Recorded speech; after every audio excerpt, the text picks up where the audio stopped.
A lot of wild cards on the table, Stuart. If we're able to get comprehensive tax reform in this country, get some clarity. Tax reform should follow the Buffett rule. Absolutely right. The last thing you want to do is to raise taxes in the middle of a recession because that would just take more demand out of the economy and put businesses in a further hole.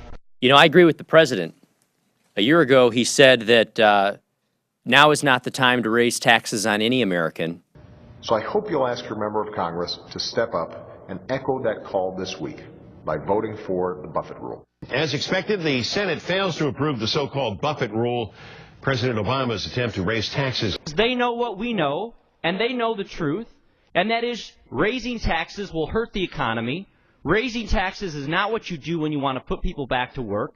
It's bad policy. To be honest, between the two of us, the explanation from the president has changed. First, it was that it was going to cut the deficit. Then it was that it was just fair. Now, last week in his radio address, it was all growth of the country. Well, I have to be honest. This is all the same concept. There are others who are saying, well, this is just a gimmick. It's, just taxing millionaires and billionaires, just imposing the Buffett rule won't do enough to close the deficit. Well, I agree. Raising taxes is not good policy on any American. And if ever there was a starker contrast between the two visions for America, if ever there were a starker contrast between the Republican and the Democratic Party's vision on how to get the economy going, it's what's happening today in Washington, D.C.